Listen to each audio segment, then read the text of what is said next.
You're listening to TBR Radio Presents, the Dixie Heritage Hour, with your host, the Director of Dixie Heritage, Dr. Ed DeVries. I have a dream that one day this nation will rise up and live out the true meaning of its creed. We hold these truths to be self-evident that all men are created equal. I have a dream that one day on the red hills of Georgia, sons of former slaves and the sons of former slave owners will they be able to sit down together at the table of brotherhood. I have a dream that one day, because I have a dream that my poor little children will one day live in a nation where they will not be judged by the color of their skin, but by the content of their character. I have a dream today. That, of course, was a recording of Dr. Martin Luther King's famous I Have a Dream speech that he gave there. He was at the Lincoln Memorial in Washington, D.C., addressing literally a throng that was on the mall of the nation's capital that day. He made the statement, he said, that he dreamed of a day when his 4 children would grow up in a nation where they were judged not by the color of their skin, but by the content of their character. And yet, as I was listening to the election results last night, of course, you're listening to the Friday, November 9th, 2018 episode of TBR Radio Presents, the Dixie Heritage Hour. But at the present time, it is Wednesday, the 7th, the day after the midterm elections, which were on Tuesday the 6th.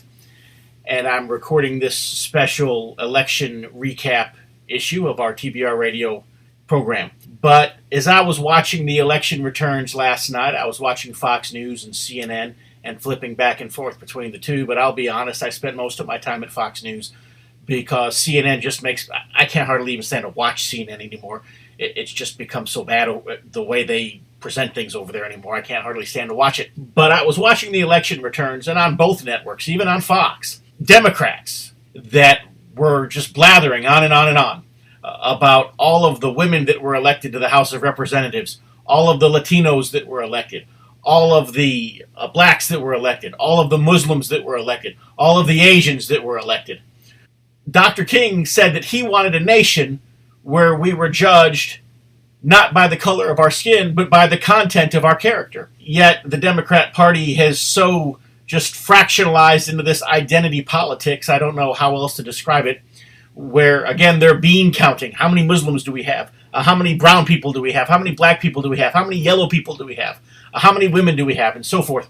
That's not the vision. That wasn't the dream. But yet that's what liberalism has turned into. And so I thought to myself, you know what? I know somebody who was at that speech, somebody who has been a guest on this show in the past, somebody who's a dear friend to all of us, somebody who we all know, love, and trust, somebody who served 2 terms in the House of Representatives as a U.S. congressman. Of course, before that, he was Cooter Davenport on the Dukes of Hazzard, starred in Smokey and the Bandit, starred in Moonrunners and some other shows as well. Of course, you all know now who I'm talking about. I'm talking about former Congressman Ben Jones. I thought, he was there when Dr. King gave the speech. He knew Dr. King, and he was part of the civil rights movement. And yet, at the same time, he's basically left the Democrat Party. Well, maybe the Democrat Party left him.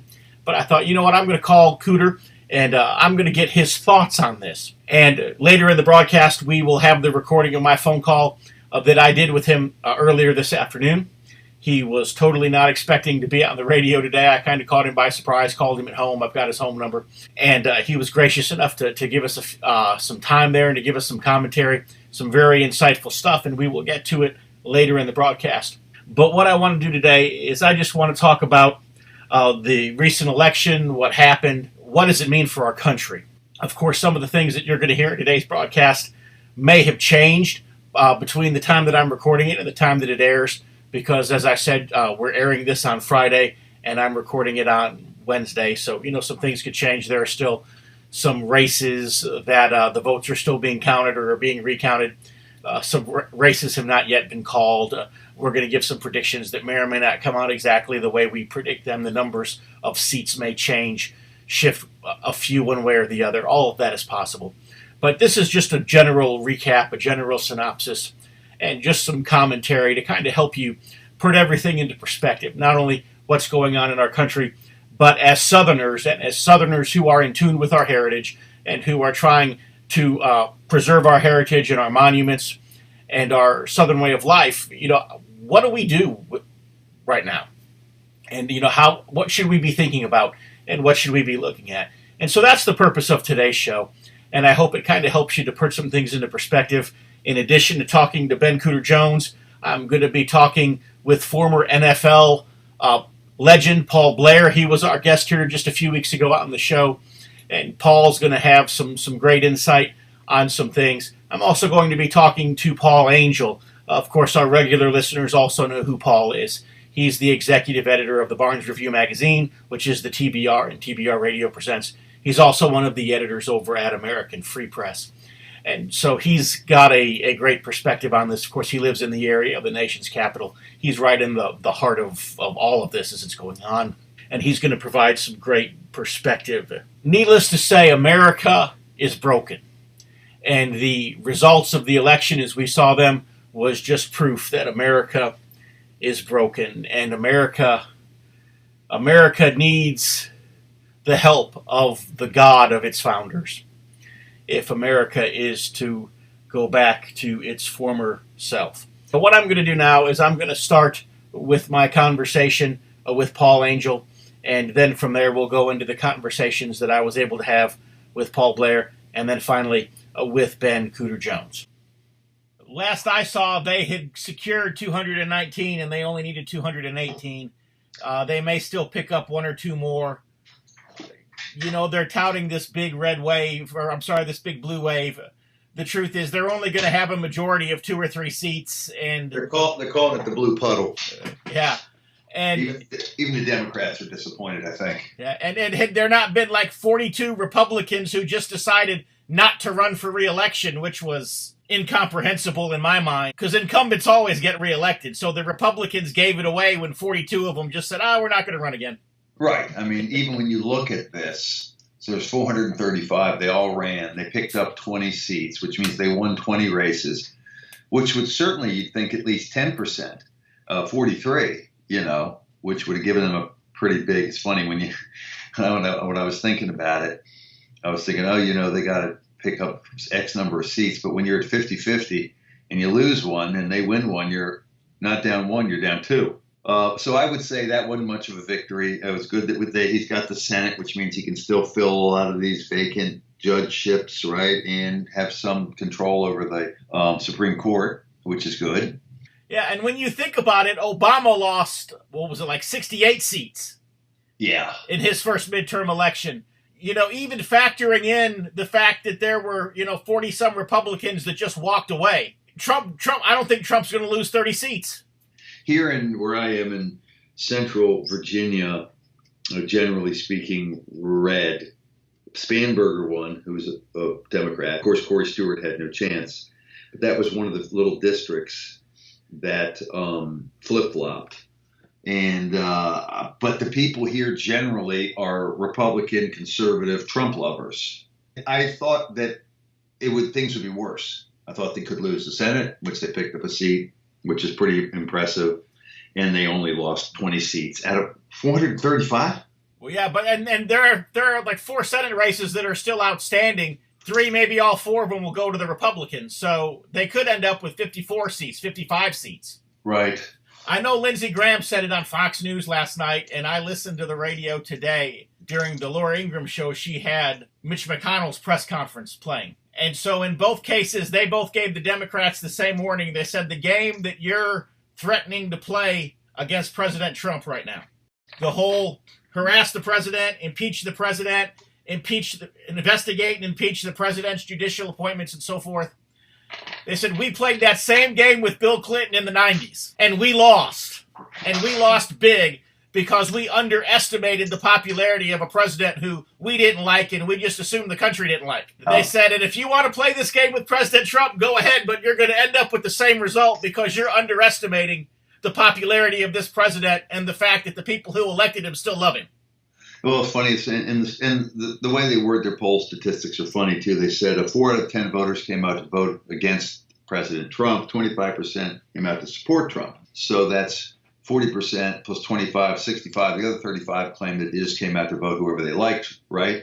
But Trump's approval rating last time I checked was something like 51%. But I just hope it's not going to be gridlock. Of course, I noticed this huge change. Two of the big issues they're ready to push forward right now are campaign finance reform. Right. Structure yet. But, whatever. I don't know if this is going to work out as well as they thought, the Democrats. Yeah. Well, I think Nancy Pelosi is going to be in for the shock of her life here in the next couple of months. I don't think they want her.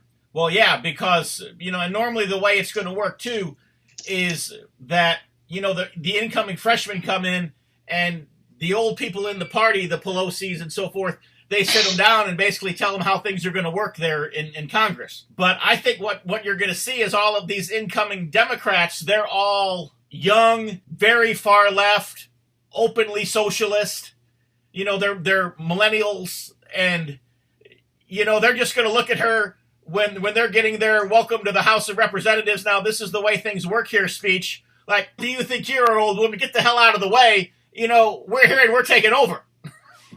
Yeah, it's funny because not only that, but I remember what Pelosi said when Obama won, and they had a majority in the House and Senate, I think, didn't they both? Yeah. At one point. And she said, well, we're going to do things our way now, and there's nothing you can do about it. That's not really the way you go about doing it. Yeah. So I don't think Pelosi and, the old leadership, the old guard leadership of the Democrat Party is going to be able to control these new Democrats that just got elected. I still think most Americans are centrist and are looking for reasonable and generally conservative. Part of it might be a strategy, and maybe I'm wrong, but he does need to tone it down a little bit once in a while. He doesn't realize the number of people that he does turn off that want to like him, right, and like what he's doing. And sometimes I think he could really increase his appeal if he would just kind of tone it down a little bit. But whatever, that's what got him there. So, Well, they say the same thing about the Barnes Review. They say more people would read us if we would tone it down. So, yeah, I know. I've always wondered about that, and obviously we haven't toned it down because the people that support us are like, don't tone it down. So it's going to stay that way. Well, at some point we're going to have to interject a commercial for the Barnes Review magazine. So let's just go ahead and stick it in here. And then we'll be back here in about 60 seconds with Paul Angel, and we'll continue our conversation on the midterm elections and what it all means. If you love listening to the Dixie Heritage Hour, then I know that you'll love reading the Barnes Review. The Barnes Review is one of my favorite magazines. I began reading the Barnes Review long before they became a sponsor here on the program. In the Barnes Review, you will read vignettes of man, from the prehistoric to the very recent, from forgotten races and civilizations to first-person accounts of World War II and the late Cold War. There's just not a more interesting magazine published today, nor a more significant and important subject than real history. So if you'll visit www.barnesreview.org, that's www.barnesreview.org, you can find out how you too can become a subscriber to the Barnes Review. You can subscribe to receive the Barnes Review by mail, or you can subscribe to receive the Barnes Review electronically in PDF editions. Or you can subscribe to receive both. That's what I do. So visit www.barnesreview.org and subscribe to the Barnes Review. You wrote an editorial at the beginning of the magazine called Hope for the Future. And you said, yes, Hope has two beautiful daughters and their names are Anger and Courage. And you were quoting St. Augustine, actually. One of the reasons that people cancel their subscriptions, it's not has to do with anything about the magazine in particular as far as its quality or the writing. It's because they need hope. And so much of what we're reporting is a correction of the historical record. And people say, listen, I just can't take all the bad news. So along with giving people the truth, you've got to give them a little bit of hope. And so I came across this quote from St. Augustine about hope has two beautiful daughters. Their names are anger and courage. Anger, that things are the way they are. And courage to make them the way they ought to be. Well, we're going to be coming across, there's no way to sugarcoat it. We don't sugarcoat too much here. Things are going to be tough here in the United States. And not only do we have a president who people insist has to be stopped and impeached and defamed and insulted simply because he took a policy of America first. A president that takes an America first approach to foreign, and not necessarily with him because he's been sucked into this Middle East and the wrong side, and the deep state players, I think, have also thwarted his efforts to make peace with China and Russia, which I think he really wanted to do when he came in. Things are a-changing. You know, one of the things we were talking about off air was the demographic situation in America and how that's going to change. And there's nothing much good to say about that. But there is hope because the United States is an amazing country. And a friend of mine, a teacher who taught at Southern Alabama, I think it was, university, used to say the United States changes you, you don't change the United States. I don't mind these waves of immigrants to some degree. I don't like the illegal immigrants. But ones that want to be Americans, those are the types of immigrants we want. Ones that want to adopt what our values are, be helpful if we were a little bit more homogenous. When you look behind the scenes and you see liberals, specifically radical liberals, wanting to change the fabric of this country as quickly and as radically as possible, we are a white Christian nation. We will be for a few more years. And, well, you have to ask what their agenda is. And then you have, and if their agenda is to disenfranchise us to some degree to where we become the minority and what we've built is handed over to another generation that is much unlike us, then we can have hope that that's going to turn out well. But we need to have anger at the people who are doing anything in their power to stay in power, to grab power, to hold power. And this is the Democratic Party for the most part. I hate to break it down like Democrats and Republicans because, let's face it, they're pretty much the same thing except for a few issues. But really the lines have been divided when you hear the Maxine Waters of the world and you hear the Lindsey Grahams of the world. I was never much of a fan of Lindsey Graham, a little bit more so after the Kavanaugh hearings when he finally stood up and said something gutsy. So hope for the future. But anger is the only thing that's going to get us going. Nothing else really does. I always say about the content for magazines and the Barnes Review specifically is that people love opinions and they love strong opinions. Oh, you can whack them over the head all day long with facts, but it doesn't seem to really have much effect on them. What they want to hear is some emotion. They want to hear what people really have to think without the filter of political correctness there. And when you listen to what they're saying or realizing the Democratic agenda now, and that is laid out in our editorial as what they're standing for and what they're really pushing for, then you need to get angry. And if you have the courage to stand up and speak, then anger and courage together are a pretty powerful combination. Looking at what the Democrats were pushing in their campaign, by the way, these campaign advertisements are so ridiculous. It's unbelievable. It's like every side presents themselves as angels from heaven while their opponents are devilish, saboteurs. Whereas pretty much they're all the same, as I said, except for a few issues. But when I looked at it, they're for like unrestricted abortion, really abortion on demand, a redistribution of wealth, which we know they want to do. Now, the welfare state, I don't know how else we're going to pay for throngs of aliens coming in here who are not trained to do jobs for us or to speak English even or adopt American ways or go out and work the way we used to work. Therefore, the vilification of men in general, which we discussed in the Barnes Review, white men in particular, but also white women, the vilification of our culture heroes, the vilification of our religious figures, or the tearing down of our religious rights, forcing a cake maker to make a cake, open borders. We know that one of the big things that this communist congresswoman from New York said, right, is she wants to abolish ICE immediately. You've got this weird gender confusion, dysphoria thing going on where people who were a kid might be 12 years old and decide he's a boy, right, but he wants to be a girl. Well, they say, go ahead, let us pay for the operation instead of doing what one doctor or psychiatrist actually says we should stop and talk to them and figure out how to make them comfortable in their own skin. Of course, people that would resist that particular push to jump on, I think it's a perversion in general to chop up on a healthy body, basically fired and run out of his job, and was very well respected for simply saying, before we go to radical methods for people that want to change their sexes, we should stop and talk to them and figure out what's going on in a psychological manner. Rejection of law and order. But we see what Antifa's doing. And of course, the mainstream media is on it. Antifa is the one that instigates most of the violence going out here. They're totally leftists. I would imagine they would have voted for Bernie Sanders, but they'll vote for any Democrat they can get their hands on. Anything to keep a guy like Trump, an old white man, out of office or impotent during his presidency.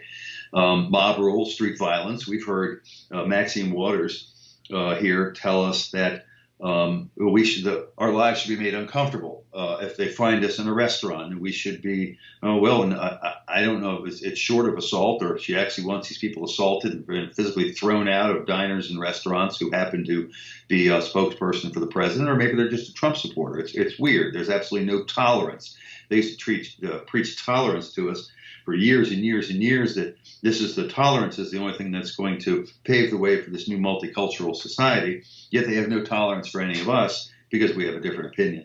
They want to eliminate free speech for those who disagree. We know that because Media Matters for America, funded, originally started up with $1 million donation from George Soros, has released, I don't know if they did it on purpose or it was secretly released, their agenda for censoring every conservative voice they can get their hands on in the independent media and on the internet. And of course, the Democrats are working behind the scenes too. Mark Warner was pushing that internet censorship thing, right? I mean, that's ridiculous. So they want to basically shut down every other opinion but their own, which is rapid censorship. School campuses, certainly no longer places of free thought and free speech, have been increasingly radicalized and made pushed to the left further and further. Free speech zones now might be a quarter inch of space on a college campus where you might be able to fit and hand out a pamphlet. But if the pamphlet says, as I just saw recently this morning, it says it's okay to be white, well, that's terribly racist. But if it says Black Lives Matter, that's not. That's just a weird thing.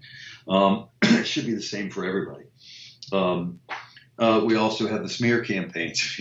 I mean, if you're anywhere right of Leon Trotsky, you're a Nazi, you're a hater, you're a killer, you're a enslaver, right? You're a privileged white person, which is ridiculous because most of the white people I know bend over backwards to make people of other religions, races, creeds, and colors comfortable and when they're around, especially when they're in a majority white setting. And they certainly don't go out and insult them. They're tolerant beyond belief. I think people need to get mad. I think they need to keep it under control and not get violent, of course. But their anger and combined with their courage could lead us to an era where we take back our free speech rights. We explore other options for uncensoring the internet. I mean, I really don't care as a conservative. I consider myself a conservative. Whether a leftist has a really ridiculous point of view. Maxine Waters is the perfect example. Great that she says what's on her mind and she's allowed to. I completely disagree with her on nearly every single thing, but certainly not I'm going to advocate muzzling the woman. It's just not the way the United States is. But it scares me a little bit, and that's where the fear comes in, to see a Democrat who's a communist. I mean, I didn't think that would happen quite so quickly. So we'll keep our eyes on things and encourage people to be mad when they should be mad and to have the courage it takes to get out there and vote and to keep on speaking their minds no matter what. So that's what that editorial was pretty much about. What I'm going to do here is I'm going to break for a quick word from our sponsor, the American Free Press. Then what I'm going to do is we're going to come back with the audio clip of today's press conference. It was President Trump. And he was very rudely interrupted by Jim Acosta. Of course, Jim Acosta has just been very boorish, and that's a polite way to put it, at the White House press conferences for some time now. And finally, today, the president just put Jim Acosta in his place. And let me say that it was a beauty to watch it. And so we're going to play that. And then, of course, we'll have our interview with NFL legend and superstar Paul Blair. If you're like me, and I'll bet you are because you're listening to the Dixie Heritage Hour, you like to be on the cutting edge of honest news and accurate information. You like to hear about the latest financial trends and to know what's happening around the world and right here in the United States, the things that can directly impact you, your life, and the life of your family. And if you're like me, you do not rely on the mainstream media to obtain this information because, frankly, you know that you just can't trust them. 26 times a year, the American Free Press newspaper can be delivered to your door, packed with the kind of uncensored news that I know you're going to appreciate. If you're ever dissatisfied with your subscription to the American Free Press, their guarantee is that you just drop them an email and they will gladly refund the unused portion of your subscription. So what are you waiting for? Visit www.americanfreepress.net and find out about the American Free Press. Do it today. Thank you, Mr. President. I wanted to challenge you on one of the statements that you made in the tail end of the campaign in the midterms. That here we go. If you don't mind, Mr. President, that this caravan was an invasion. As you know, Mr. President, I consider it to be an invasion. As you know, Mr. President, the caravan was not an invasion. It's a group of migrants moving up from Central America towards the border with the U.S. Thank you for telling me that. I appreciate it. Why did you characterize it as such? Because I consider it an invasion. You and I have a difference of opinion. But do you think that you demonized immigrants in this election to try to keep? I want them to come into the country, but they have to come in legally. You know, they have to come in, Jim, through a process. I want it to be a process, and I want people to come in, and we need the people. Your campaign. Wait. You know why we need the people, don't you? Because we have hundreds of companies moving in. We need the people. But your campaign had an ad showing migrants climbing over walls and so on. That's true. But they weren't actors. They're not going to be doing that. They weren't actors. Well, no, it's true. Do you think they were actors? They weren't actors. They didn't come from Hollywood. Right. These were people. This was an actual. It happened a few days ago. And they're hundreds of miles away, though. They're hundreds and hundreds of miles away. That's not an invasion. Honestly, I think you should let me run the country. You run CNN. All right. And if you did it well, your ratings would be much better. If I may ask one other question, Mr. President, if I may ask one other question, are you worried? That's enough. That's enough. Mr. President, I was going to ask one of the other folks. That's enough. Pardon me, ma'am. Mr. President, that's enough. Mr. President, I had one other question, if I may ask, on the Russia investigation. Are you concerned that you may have? I'm not concerned about anything with the Russian investigation because it's a hoax. That's enough. Put down the mic. Mr. President, are you worried about indictments coming down in this investigation? Mr. President. I'll tell you what, CNN should be ashamed of itself having you working for them. You are a rude, terrible person. You shouldn't be working for CNN. Go ahead. I think that's unfair. You're a very rude person. The way you treat Sarah Huckabee is horrible. And the way you treat other people are horrible. You shouldn't treat people that way. Go ahead. Go ahead, Peter. Go ahead. In Jim's defense, I've traveled with him and watched him. He's a diligent reporter who busts his butt. Well, I'm not a big fan of yours either, so I understand. To be honest. So let me ask you a question, if I can. You repeatedly said you aren't the best, Mr. President. You repeatedly over the course of just sit down, please. Well, when you report fake news, when you report fake news, which CNN does a lot, you are the enemy of the people. Go ahead, Mr. President. Yes, sir, Edward. How are you doing, buddy? Oh, I'm doing great. How are you doing today? I'm doing all right. Hey, I know you were working really hard on that I-4 corridor, making a lot of flights back and forth from Oklahoma to Florida. Just wondering, now that the election's over and the results are pretty much in, what your thoughts were. Were you successful in those efforts? Were you unsuccessful? Was it a mixed bag there? Well, we'll see. We actually were just now getting started in I-4, and then we were going to be, beginning in February, is where we're going to be beginning in earnest with our Liberty Pastor Training Camp. And I'm hoping that over the next 2 years, we can actually have maybe 400 or 500 pastors that have completed in the state of Florida, and then hopefully some other states. So we actually are just getting started. When you consider how close these last couple of races have been, both in 2016 and here, I think that our work in the state of Florida has probably made some difference. I don't know if it has been the difference maker, but I think it has helped. Anyway, I was thrilled Florida chose not to elect a socialist, a man that is a admitted socialist for governor. And that's one of the areas that we are going to be working on, trying to educate the populace as to what socialism is, because obviously this young generation hears the word and they think it's really something to be desired, and they don't realize it is just complete, absolute government tyrannical control and ownership of everything. And it results in what we're seeing in Venezuela, what we've seen in Cuba, what we saw in the Soviet Union and North Korea, every other country that has tried to implement socialism. All it results in is poverty, absolute totalitarian control. So that is not the direction we want to go in. You know, one thing that grabbed my attention about last night was that Andrew Gillum actually conceded early, you know, considering how close the vote was. And then today, of course, Bill Nelson is calling for a recount in the Senate race and will not concede. But their margins are about the same. Yeah. So if nothing else, I guess maybe Gillum, despite his socialism, might be a little more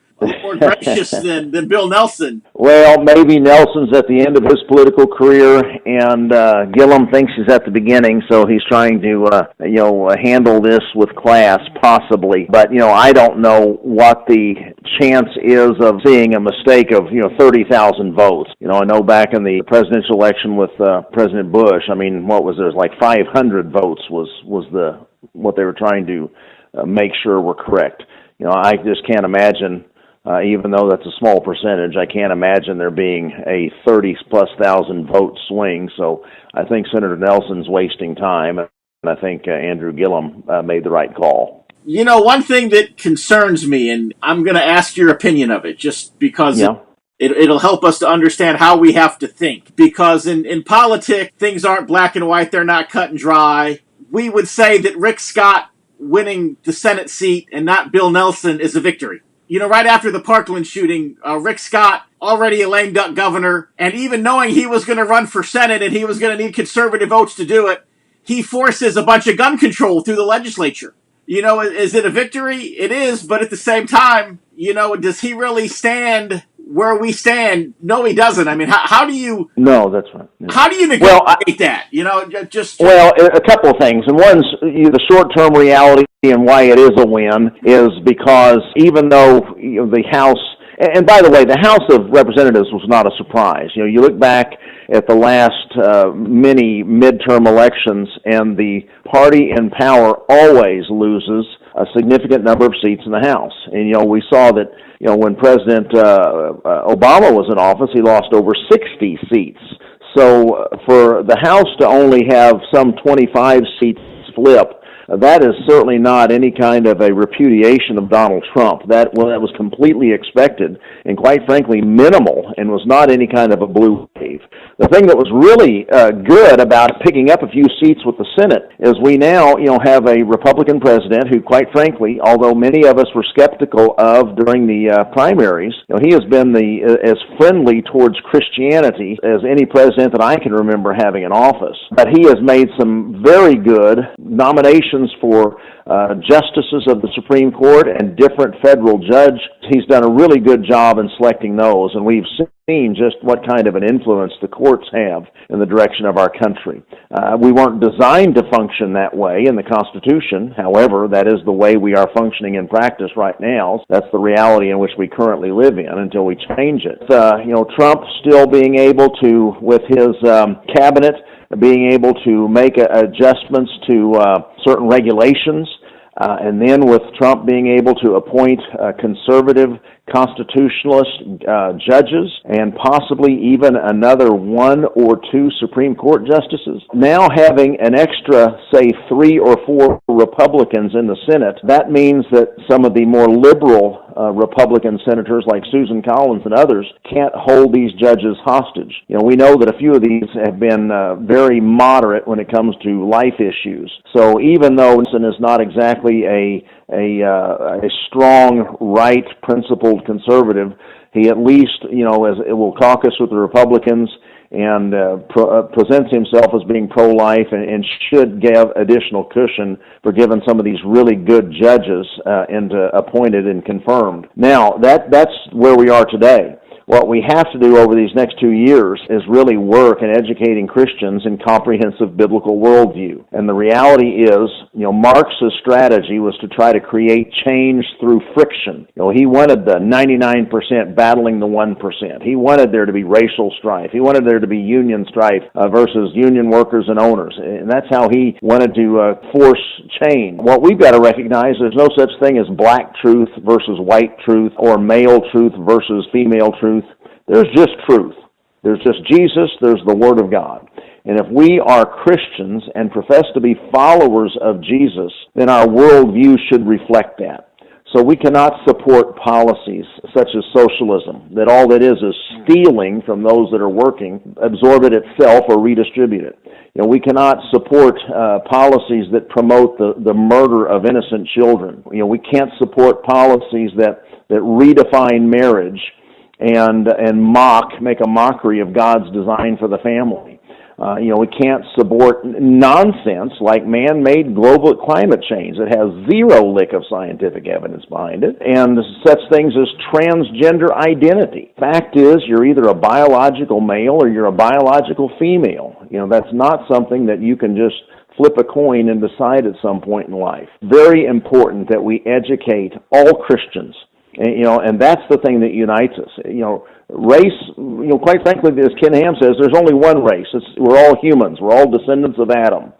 So rather than falling into this trap of racial fighting, we need to just see what the Bible has to say about how we should approach the world of civil government, or the realm of civil government. And hopefully in 2 years, if we are successful in educating Christians to start thinking like Christians, we'll see a different type of candidate running in 2020, and we will see different results. I know in addition to the I-4 corridor, where you've really been working hard to not only to train pastors and get them involved in that fight and in teaching that worldview and so forth. There in Oklahoma, in your home state there, with the gubernatorial campaign of Dan Fisher, I know y'all had this whole past year of using that as a platform to present that Christian worldview and to basically inject the Word of God into the political discourse of that state for the better part of the year. I mean, tell us at least. I know Dan did not win the governorship, but give me some of the success story, if you will, at least interjecting into the dialogue. Well, it's difficult to change the status quo. We're not going to do it overnight, but as you said, we are advancing the football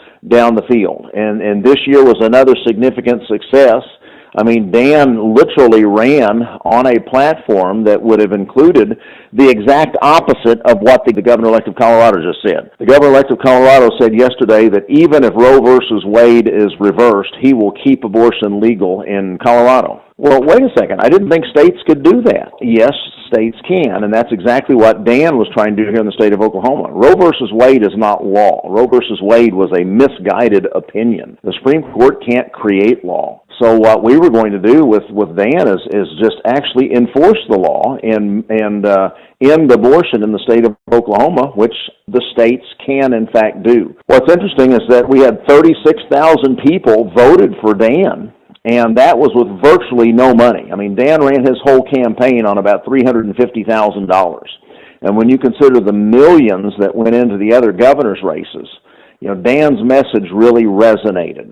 So, it's a situation where it's like chopping a big, evergreen tree or cedar tree or something. They're not going to get it with one whack of the axe, but we put a good lick on it this year, and hopefully just with consistent training and retraining people to start thinking properly rather than the way we've been trained to think, that we're ruled by Washington, then, hopefully within our lifetimes, Edward, and hopefully sooner than that, we'll see great change, and we'll see the Holocaust of abortion come to an end in our generation. Now, you had mentioned the governor-elect of Colorado. Do you realize that he is the first openly declared sodomite to be elected the governor of a state?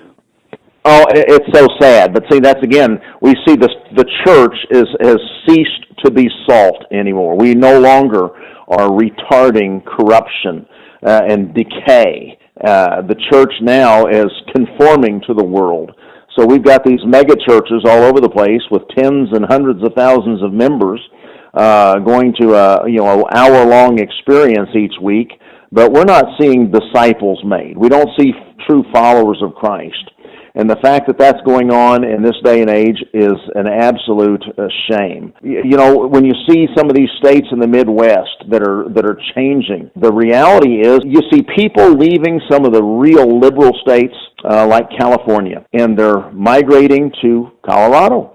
And although they don't like what's going on in the state of California, so they come to a state like Colorado that has a better economic base for them, but they bring their bad values with them, and then they start voting their bad values. Next thing you know, Colorado looks just like California. We saw in the Ted Cruz race, that same thing is happening in Texas. We got countless businesses that have left California because of the incredibly high tax burden, and they've moved to Texas because Texas has zero state income. The bad thing is that as these people are migrating in from Texas, or from California, they're bringing their liberal values with them. And what they don't understand is once they implement that value system in Texas, then Texas will be bad for business, just as like what they were trying to flee. So that's why, I truly believe, Edward, that the key is trying to educate Christians to be critical thinkers. And then, of course, we can reach the rest of the populace. But we've got to understand, biblical worldview on economics, and biblical worldview on sexuality, biblical worldview and God's design for civil government. And if we can get Christians to start thinking like Christians, then perhaps we can stem this tide of liberalism that's sweeping the land. You talked about Ted Cruz's race. His opponent was Beto O'Rourke. Did you hear Beto's concession speech? I did not. What did he say? He was dropping F-bombs in his concession speech. Are you kidding me? Yeah. That's why they couldn't show it on Fox News. I've got the video now. Well, that's what's a shame. I mean, and you think about it, just in the last 2 decades. I mean, what was it? It was just about 20 years ago. The name has slipped me, but there was a leading Democratic candidate for president that was caught on a excursion with a woman that wasn't his wife. Because of that, he lost. I mean, his candidacy was done. His political career was over. Gary Hart? But see, that was just 20, 25, maybe 30 years ago. And now look how we've changed. Just in 30 years now, that's a non-issue for people. So, in the last 3 years, we've seen the Supreme Court illegally redefine the definition of marriage. And now seeing jewelry commercials and all sorts of commercials, advocating and celebrating same-sex marriage, have men proposing to men. It just is sickening that we no longer are ashamed of sin anymore. In fact, we are now at the point of celebrating it. But that's how far we have come in the last 2-3 decades. What's that? Practically every television show now has a prominent gay character in it. No, that's right. And see, they're trying to drive the culture, and that's why we're eroding so quickly, because one of the surveys, oh, good grief, I forget the name of the company. It'll come to me, I'm sure, as soon as we hang up. But just within the last year or two, did a survey of the populace, and they reported that 3.8% of the population was homosexual or identified as homosexual. Obviously, 96.2%, the overwhelming majority, was not. 3.8 was. But that same group, that when they were surveyed, they were asked the question, what percentage of the population do you think is homosexual? And that number was almost 25%. Wow. So, although in reality it's 3.8%, the perception is that 1 in 4 are homosexual. And that's because, as you watch television, as you see commercials, as you see, I used to watch a program called Beachfront Bargain Hunt. We'd see these couples leaving Minneapolis and relocating in the Caribbean, and it was kind of a fun deal to watch. Well, good grief, about every other episode you had a gay couple on there. See, they're driving this thought pattern, trying to recreate a new normal. And, when you consider how far we have eroded in the last couple of decades, I mean, we truly are in a moral freefall. So if the church doesn't stand up for godly truth now, boy, I fear for our kids. Like, not even our kids. We'll be living to see it. But the future of our country is dark. Our founding fathers, had that vision of the United States being the city, set upon a hill. Mm-hmm. Yeah, exactly. But, Jesus asked the question about that. He said, but what if the salt has lost its savor? Yep. And, I think that's where we're at as a country. No, absolutely. We can't be upset with lost people behaving like lost people. That's just natural. As you just stated, the salt in America has lost its savor. We no longer are light illuminating in the darkness, and we no longer are salt fighting the corruption and decay that's in our society. And instead, we're conforming to it as quickly as we can. And, basically, most are just churches in name only. They're little more than social clubs that profess to be biblically centered, which they certainly aren't. And that's what we need, as you know. And that's one of the reasons we're focusing so heavily, not only in our work in Oklahoma, but we are focusing heavy in Florida. Because Florida is a let's face it, how Florida goes the rest of the country. We have got to awaken the church. If the church doesn't become what the church is supposed to be, there is no hope for the future of America. We need a good old-fashioned great awakening in our generation. So, Lord willing, He will grant us that. If we pray hard enough and work hard enough, then maybe we will see it happen. I'm going to ask you one more thing, and it's just something that popped into my mind here, is going into this election. Yep. And even in some of the commentary after the election, there is a lot of accusation against President Trump right now about being anti-Semitic. And of course, you had said he's probably about the friendliest president we've had in who knows when towards Christians. His daughter is Jewish, his son-in-law is Jewish, his grandchildren are Jewish. He recognized the embassy in Jerusalem, in the capital of Israel as being in Jerusalem, which no other president has had the courage to do. Where do they get that President Trump is anti-Semitic? Well, that's part of the strategy of the other side. If you've read Marx's work, the Communist Manifesto, if you've read Rules for Radicals, the thing about the godless is they don't have any rules governing them. The ends justify the means. And if they have to lie or destroy someone's character like they did with Kavanaugh, or continue to say Trump is anti-Semitic, or Trump's a terrorist, Trump's Hitler, Trump's a fascist. They keep repeating a lie long enough and loud enough, unless we counter it more loudly with truth, eventually that kind of stuff will be accepted. The idea of the other side is generally they project on us what they actually are. So they call Christians or conservatives as terrorists and say we are intolerant. Well, the fact of the matter is the only real acts of terrorism being committed out there are by them, by the left. They're shouting down public figures in restaurants, going and actually shooting Republican representatives at a baseball practice. The only acts of intolerance is on the left. They're the ones that want to sue a Christian bakery into oblivion or sue a Christian florist into oblivion if we don't celebrate what the Bible says is sin, or celebrate allowing men shower with girls in locker rooms. So, and let's face it, we have seen that their side is the anti-Semitic side. It's not us, but they try to project what they are on us to make us the enemy. And we just can't let it happen. Again, that's part of where teaching Christians critical thinking skills is going to be so important, Edward. And of course, we saw during the Kavanaugh hearings, and as we are seeing now, all of these alleged accusers, their stories have completely fallen apart, and several of them have admitted that they were lying. Well, you know what? The Bible says, except at the mouth of 2 or 3 witnesses, let something be established. Somebody just comes out of the woodwork and shows up, a week before a Supreme Court nominee is supposed to be approved by the Senate, or a week before an election and comes up with some wild allegation. Well, we ought to be very suspicious about the timing of those things, and before we have some sort of a knee-jerk reaction, really employ some critical thinking skills and examine who the accusers are and why they might be making the accusation. Well, one thing I found interesting was all of the Democrats who had voted against Kavanaugh.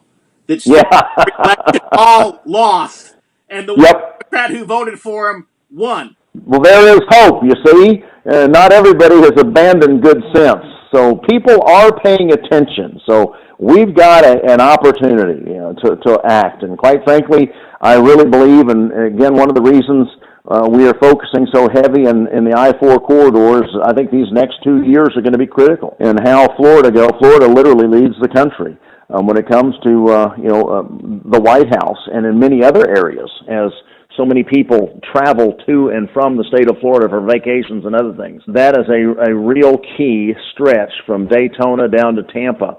And if we can begin there and reawaken true Christianity and reawaken the church to be what it was supposed to be, then perhaps we can see some real long-term change over these next couple of years. Well, I appreciate you taking the time to talk with me and getting your thoughts on some of these things. Glad to do it. I'm glad to do it, my friend. Just call me anytime. Breaker one, might be crazy, but I ain't dumb. Crazy Cooter coming at you. Hey, y'all, got your ears on? Well, I got some news for you. We're here at a brand new Cooters in the Country store in Sperryville, Virginia. Good old Sperryville, where Cooters started many years ago. Folks are coming from all over Hazard County, and we're going to have a grand old time with good music, good food, and best of all, good friends. Hope y'all can be there. Whoop, whoop, here come Enos. Huck got Cletus with him. I'm down and I'm gone. Of course, was our commercial for Ben Jones's Cooter's stores there, his Southern Heritage stores that he owns. And so I thought that would be a good lead-in for our discussion with Ben Cooter Jones. Dixie Heritage. Oh, hey, Ed. How are you doing? Oh, I'm good. fine. Good. Thank you. I'm doing a post-election show that's actually going to go on Friday. What I'm thinking of leading with is Dr. King's I Have a Dream speech, because I was watching the election returns last night on Fox News, and all the Democrats wanted to do was bean count how many women got elected, how many blacks got elected, how many Muslims got elected, how many Hispanics got elected. And I thought that the whole dream was to have a nation where you're not judged by the color of your skin, but the content of your character. Right, where we get beyond that, beyond our labels. And so I thought, you knew Dr. King, and you were in the civil rights movement, and you see where the Democrats have taken it, and I was just hoping to get a quick statement on the absurdity of identity politics. Well, I think that's right. Nothing against anybody aspiring. You can do that in either party. That depends on your political philosophies, not your skin color and this and that. Congressman Jones, Cooter, now that you're at this stage of life, what title do you prefer? Cooter, Congressman Jones, Ben? I'm just Ben Jones, recovering politician, and of course Cooter is a permanent nickname, and we still have an awful lot of fun with that, Ed. This year, in January, it'll be 40 years since the Dukes of Hazzard came on the air, and it's still popular all over the United States and all over the world. So I answer to Cooter or Ben. I'll say most of our listeners probably remember you as Cooter, so I guess I'll call you. Right. You were in Congress for 2 terms. Right. And you were in Congress as a Democrat, and before that, you were very active in the civil rights movement. And that's correct. That's sort of how I got started in politics back when I was a kid. In the 1960s in the civil rights movement. And then I went to Atlanta from there and got more deeply involved in entertainment industry and in politics after the Dukes served a couple of terms in Congress. But right now I consider myself to be a political independent. I don't have a party label. So, and I like that independence. I try to think independently and free of any dictates of policy or party, and come to my own conclusions. Well, that's part of the reason I sought you out for comment on this, is because the Democrat Party has moved considerably from where it was at when you were in Congress. Yes, it has, I think that our problem, we've talked about this briefly before, is that both parties have become, the Democrats have gone further to the left, and it's exponential. It gets faster and faster. They're jumping over each other to see who can get further to the left. And the Republicans, being a conservative party, never change much. They might, have their more conservative people and this or that, but actually, I think Donald Trump is a populist, if I were going to call him anything, rather than a traditional conservative Republican. But nevertheless, there's no middle ground in the American discussion right now. There's no independent. There's no third party. So, there's just no in-between. And there appears there's no movement towards compromise or solutions, common sense solutions to the problems that face the country. So in a country of 330 million people, we've got 2 choices. And that seems to me to not what the founders of this country intended. But nevertheless, that is the situation we're in. And I think yesterday was a mixed bag as far as the results were concerned. The Democrats did pick up the House, but not by much. And the Republicans picked up a little bit in the Senate. So it wasn't a watershed election, and it really didn't tell us much except, that we're going to continue to butt heads. When you were in the civil rights movement, of course, Dr. King's signature high water mark there probably was when he gave his speech on I Have a Dream that one day my children will live in a country where they're judged not by the color of their skin, but by the content of their character. Yes, one of the greatest speeches I ever heard. A lot of that message has been forgotten. And the part where he spoke of, I have a dream that someday on the red clay hills of Georgia, the sons of former slaves and the sons of former slave owners will dine together at the table of brotherhood. We saw that happen, particularly in the South, where the races have come together and made enormous progress in the last 50 years since King spoke those words. We're not making progress now because those words have been forgotten. All of a sudden, we've gone back to this attacks on traditional culture in the South, on the descendants of the Confederacy. All that progress we've been made is at great risk because cultural cleansing and what's been called cultural Marxism is a terrible thing. And it's divided people up. It's divided black people and white people. And I think that the Democratic Party and its leadership is greatly responsible for that. So do you think that the Democrat Party can move beyond, we'll call it identity politics, and truly recapture that vision that Dr. King put out there? Or do you... No, I don't see that in the works for the near future. I certainly don't. Their whole thing is, let's see, if we get enough black people and we get enough Hispanics, and if we get enough urban people, and if we get enough gay people, and if we get enough women, then we'll have enough people to beat the Republican philosophy. The Republican Party is more based in, traditional values and simpler things, economic strength. But no, I don't think that, saying that Black Lives Matter, for example, is a good example. Well, all lives matter. I got up and said that once in a group, and they started booing me because I was saying that all lives matter. Every single human life matters, no matter if black, red, yellow, brown, white. It's just, we are a nation of immigrants and a nation of diversity by our nature. But that's not how you create a political philosophy. Just by getting a whole bunch of people together and say, we'll give you stuff, or we'll open the borders, or we'll, it's crazed. That is why, a lot of black people come to the Republican Party saying, here, my independence, my uniqueness is valued rather than my color. Right. You follow me? And it's what I believe, and the Republicans, I think, do a much better job of that. Because if you just say, okay, then what race are you? Well, come on in here. That's not a philosophy, and that doesn't create a future. It just divides people up rather than bringing them together. Midterm congressman, and is somebody who's been a lifelong political activist and a lifelong student of history. What are your observations of yesterday's midterm election and where we're going from there? I think we're in interesting times. It has been an interesting time. I think, this is just me, if Donald Trump were to just clean up his act a little bit, if he were less constantly aggressive towards his opponents and name-calling and all that stuff he does, it's a lot of fun and all that, but it hurts him, and it hurts the country.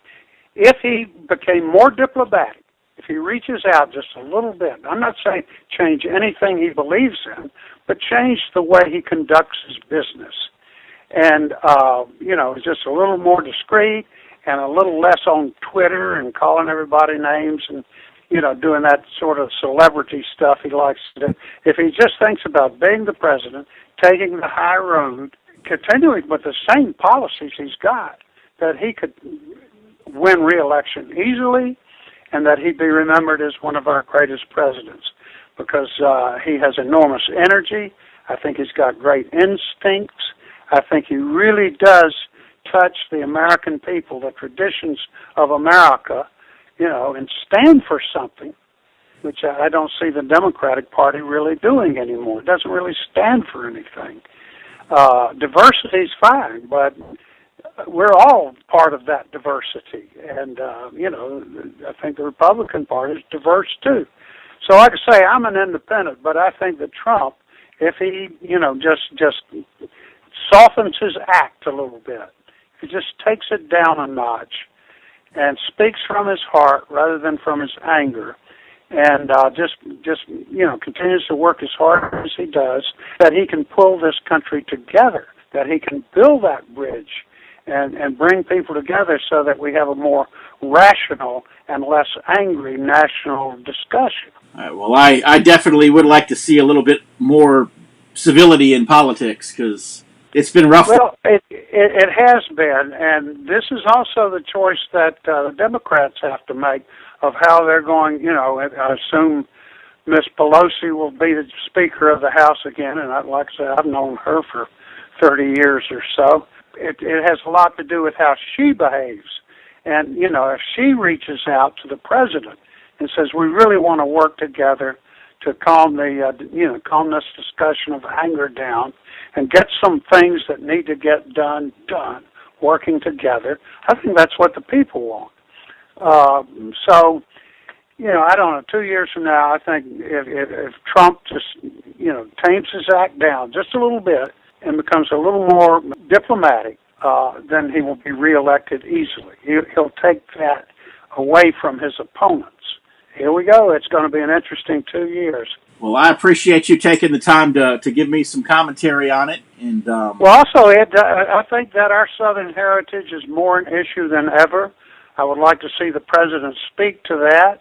I know a lot of his supporters are, people like me who are sick and tired of seeing the South attacked, of seeing the descendants of the Confederacy attacked, to see our traditions, our heritage, and our culture attacked. And I appreciate the job you're doing on that too, very much. I'll say, well, thank you. That I know you've been fighting this fight for a lot longer than I have. If you ever need a place to speak from, I'd be always happy to give you the platform.